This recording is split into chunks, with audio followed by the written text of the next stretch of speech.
सीढ़ियों के दोनों ओर से रंजू की दोनों बहुएं नैन्सी और स्वीटी एक ही रंग के लहंगे पहनकर उतरती है। ये लो, हो गया ना शापा, इसने भी पिंक कलर का लहंगा पहन लिया। मैंने कहा था ना प्रेम, मेरे वेडिंग ड्रेस का कलर किसी से मैच नहीं होना चाहिए। बट डार्लिंग, तुमने ये भी तो बोला था ना कि तुम्हारी ड्रेस का कलर रिवील भी तो नहीं होना चाहिए। मुझे पता होता तो मैं विवेक को बता देता कि वो नैन्सी को पिंक लहंगा पहनने ही नहीं देता। मुझे पता ही था, ससुराल मतलब स्यापा। अरे भाई, लव मैरिज मेरी है, उसकी तो अरेंज मैरिज है, फिर क्या इतना ड्रामा, हद हो गई। मुझे अलग दिखना था और ये महारानी मेरी ट्विन बनकर आ गई है। कितने ही सपने थे मेरी शादी को लेकर, जिठानी जी ने सब पर पानी फेर दिया। अरे नैन्सी, ये तो बस एक कोइंसिडेंस है। वैसे भी अब तुम दोनों एक ही घर की बहू लग रही हो। अपनी शादी में किसे आम दिखना पसंद होता है? अब मुझ पर कौन ही फोकस करेगा? इसलिए तो मैं कह रही थी कि एक ही दिन शादी का डेट मत रखो। हमारी तो अरेंज मैरिज है, हम तो पंडित जी के दिए डेट पर ही शादी करती। इनकी तो लव मैरिज है, कभी भी कर लेते शादी। हमारे साथ ही क्यों करनी थी? हद हो गई। ये थी रंजू जी के घर आई नई नई बहुओं की एक झलक, जो अब तक घर सही से आई भी नहीं थी। शादी के मंडप पर ये हाल है तो न जाने रंजू निवास में क्या होगा। पहले बड़े बहू बेटे का फेरा करवा देते हैं, फिर छोटे बहू बेटे का फेरा करवा देंगे। मुझे बहुत नींद आ रही है विवेक जी, मैं वेट नहीं कर सकती। ओह गॉड, अच्छा मैं देखता हूँ। यहाँ पंडित जी की बात सुनकर जितनी ही नैन्सी नाखुश थी, उतनी ही स्वीटी। मैं क्यों फेरे लूँ? पहली बार फेरे लूँगी, कोई गलती हो जाएगी तो सब मेरे मत्थे आ जाएगा। नैन्सी तो मुझे देखकर सब जान जाएगी और अच्छी से करके सबकी लाडली बन जाएगी। मैं बुरी नहीं बनूंगी, नो वे। स्वीटी सभी के सामने खड़ी होकर कहती है, पंडित जी पहले तो नैन्सी ही फेरे लेगी। अचानक जिठानी जी में देवी माता कहाँ से आ गई? मुझे सामने से मौका दे रही है। कहीं इसमें इनकी कोई साजिश तो नहीं है? नहीं जिठानी जी, आप ही फेरे लीजिए। तुम कायदे से मुझसे छोटी हो ना, तुम ही पहले ले लो फेरे। नहीं, आप जिठानी जी। दोनों बहुओं की बहस में 2 घंटे बीत जाते हैं और पंडित जी उठकर जाने लग जाते हैं। हम चलते हैं जजमान। अरे पंडित जी, आप कहाँ जाने लगे? आज का मुहूर्त तो आपकी बहुओं के कलेश में ही समाप्त हो गया है रंजू जी। अब आज कोई मुहूर्त नहीं है, अब तो कल ही फेरे हो सकते हैं। मुझे बता दीजिएगा पहले कौन फेरे लेगा। पूरी रात है, आप लोग विचार कर लें, फिर कल मुझे सूचित कर दें। चलता हूँ, राम राम राम। रंजू के तो चेहरे का ही रंग उड़ जाता है। जो बहुएं फेरे लेने में इस तरह कलेश कर रही हो, वो ससुराल जाकर क्या ही करेगी। अगले दिन दोनों बहुओं के फेरे एक ही साथ होते हैं और नैन्सी और स्वीटी रंजू के घर की बहू बन जाती है। विवाह संपन्न हुआ। अब वर वधू जाकर सभी बड़ों का आशीर्वाद ले ले। नैन्सी सबसे पहले अपनी सास का आशीर्वाद लेने उनके सामने खड़ी हो जाती है। उसे देखते ही स्वीटी भागकर वहां आती है और फिर से दोनों झगड़ने लग जाते हैं। मैं बड़ी हूं ना, पहले मैं पैर छूंगी। यहाँ पहले मैं आई हूँ तो मैं सासू माँ की पैर छूंगी, है ना सासू माँ? सत्यानाश, 3 घंटे की शादी को 2 दिन का कर दिया तुम लोगों ने। अब पैर छूने की रस्म में एक और दिन निकाल देना है क्या? तो सासू माँ आशीर्वाद पहले किसे मिलेगा? बोलिए ना सासू माँ। जीती रहो, अखंड सौभाग्यवती भवा। दोनों को ऐसे ही आशीर्वाद दे दिया मैंने, अब पैर छूने की कोई ज़रूरत नहीं है। बाहर जाओ और गाड़ी में बैठो, अब हम घर के लिए निकलेंगे। दोनों बहुएं बाहर जाती है। बाहर 2 गाड़ियाँ थी, पर दोनों फिर से एक ही गाड़ी में बैठने के लिए झगड़ने लगती हैं। इस गाड़ी में मैं बैठूंगी।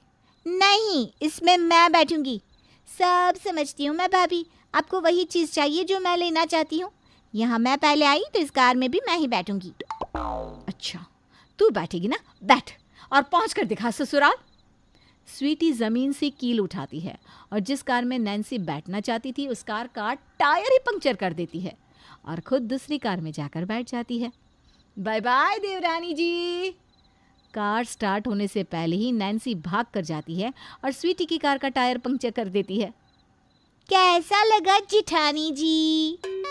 तभी बाहर खड़े सभी लोग आते हैं। ये तुम दोनों ने क्या किया? कार का टायर पंचर कर दिया। अब हम लोग घर कैसे जाएंगे? रिक्शा से बेटा, और कैसे? इतनी होनहार बहुएं जो आई हैं हमारे घर। सभी रिक्शा से रंजू निवास पहुंचते हैं। वहां पहुंचकर पहले ही दोनों बहुएं जाकर एक ही कमरे में घुसने लग जाती है। जेठानी जी हटिए, मुझे अंदर जाना है। इस कमरे में एसी है, इसमें नहीं जाऊंगी, समझी तुम? विवेक जी देखिए ना।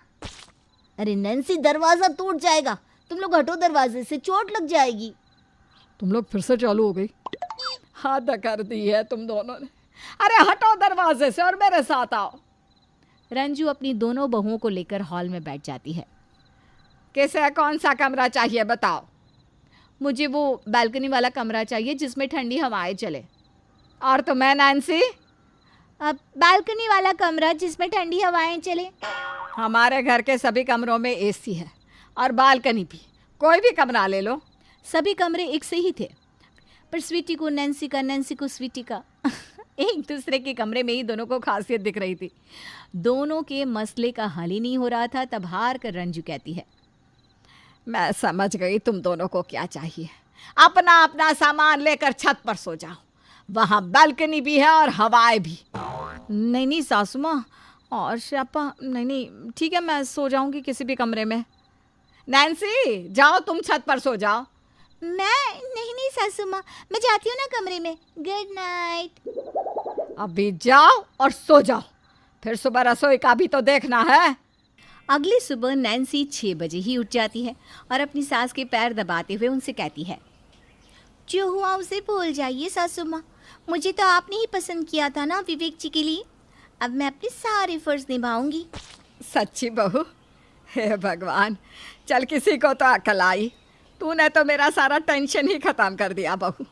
मुझे तो लगा था कहीं आज भी तुम लोग शुरू ना हो जाओ। नहीं मम्मी जी, बिल्कुल नहीं। हाँ, जेठानी जी का मैं कुछ नहीं कर सकती, पर मेरी तरफ से आप निश्चिंत रहिए। नैन्सी और रंजू आपस में हंस हंस कर बातें कर रही होती है। उनकी आवाज़ सुनकर स्वीटी की आंख खुल जाती है और वो उठकर बाहर आती है। नैन्सी को रंजू से हंसी ठिठोली करता देख लेती है। तो अब ये मम्मी जी को अपनी पार्टी में कर रही है, तो पापा जी को मैं अपनी पार्टी में कर लेती हूँ। Not a big deal. अब होगा शापा। स्वीटी रंजू से कुछ दूर बैठी अपने ससुर प्रफुल्ल के पास जाकर बैठ जाती है। पापा जी आइए, मैं आपके पैर दबा दूँ। अरे नहीं बहू, हम लोग बेटी बहुओं से पैर नहीं छुआते। पर तुझे अचानक क्या हो गया? मैंने तो अपनी मर्जी से प्रेम जी और इस घर को चुना था, पर मैं वो फ़र्ज़ निभा नहीं पाई। मुझे माफ़ कर दीजिए पापा जी। अब से ना मैं आपकी अच्छी बहू साबित होकर दिखाऊंगी।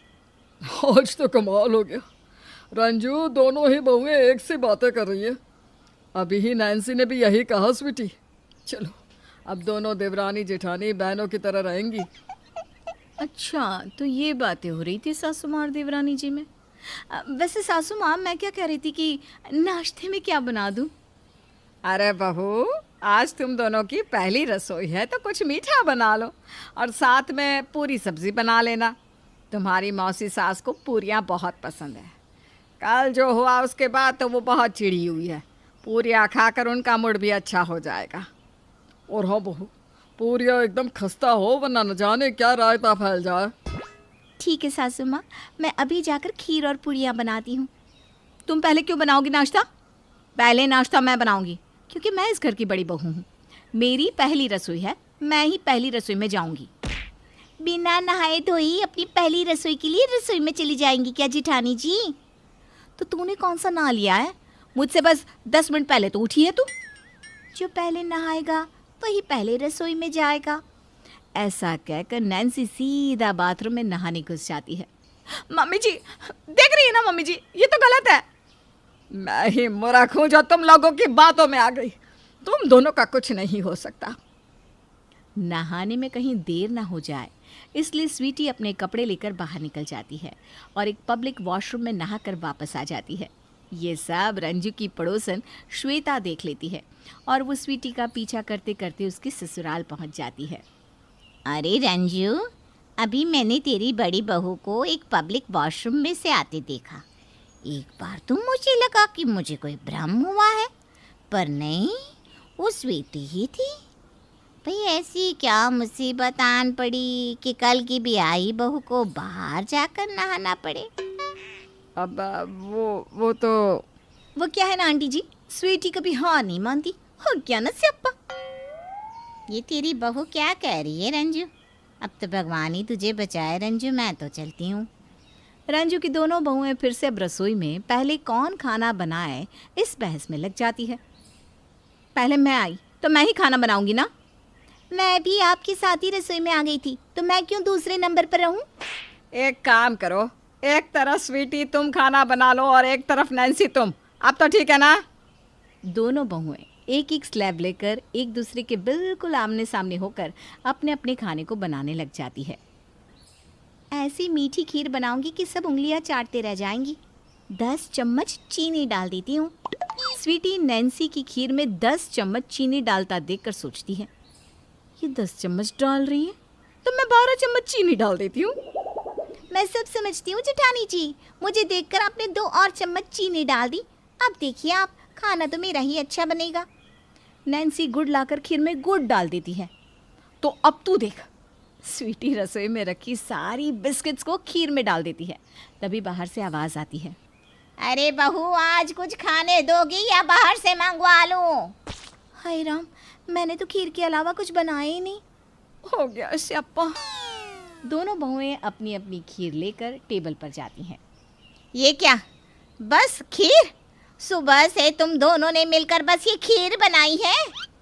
अब मैं आपके लिए पूरियां बना देती हूँ दीदी, आप नाराज मत होइए। आजकल की लड़कियाँ आपकी परतर थोड़ी ना कर सकती है। मौसी सास जैसे ही पहली चम्मच खीर मुंह में डालती है, गुस्से से लाल हो जाती है। ये क्या भला है रंजू? अगर तू नहीं चाहती कि मैं यहाँ रहूँ तो कह देना, ये सब करने की क्या ज़रूरत थी? अब मैं कभी तेरे घर की दहलीज भी नहीं चढ़ूंगी। रंजू के लाख मनाने पर भी उसकी बहन नहीं रुकती और वहाँ से चली जाती है। अब तो हद हो गई, हर बात में तुम दोनों को परेशानी है ना। तो अब से तुम दोनों कुछ भी नहीं करोगी। बर्तन, कपड़ा, खाना, सफाई सभी कामों के लिए घर पर नौकर रहेंगे। और अगर तुम दोनों में से किसी ने भी किसी कपड़े को छुआ तो उसे कोई भी नहीं पहनेगा।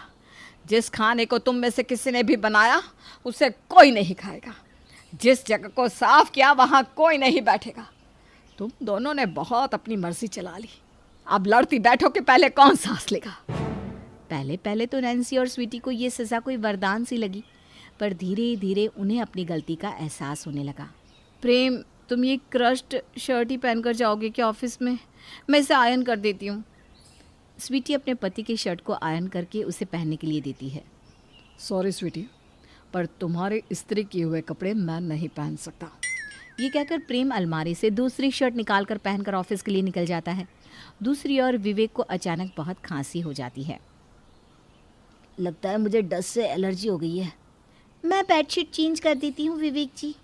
उफ, आपको कितनी प्रॉब्लम हो गई है। 2 मिनट आप बाहर वेट कीजिए, बस मैं अभी साफ कर देती हूँ। नौकरों पर काम छोड़ने से ऐसा ही होता है। नैन्सी पूरे कमरे की डस्टिंग कर अपने पति को अंदर बुलाती है। नहीं नैन्सी, मैं अंदर नहीं सो सकता। कमरा तुमने साफ किया है ना। मैं हॉल में ही ठीक हूँ।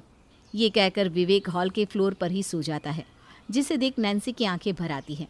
वो सीधा स्वीटी के पास जाती है। जेठानी जी, हमसे बहुत बड़ी भूल हो गई है। इन सब के चक्कर में हमारे पति हमसे दूर हो रहे हैं। हाँ नैन्सी, सब शापा ठीक करना ही होगा। सभी नौकरों को छुट्टी देने का वक्त आ गया है। हाँ जेठानी जी, अब सारा काम मिल बांट कर लेंगी, लड़ झगड़ कर नहीं। रंजू की तरकीब काम आ ही जाती है और इस सबक के बाद स्वीटी और नैन्सी कभी भी झगड़ा नहीं करती।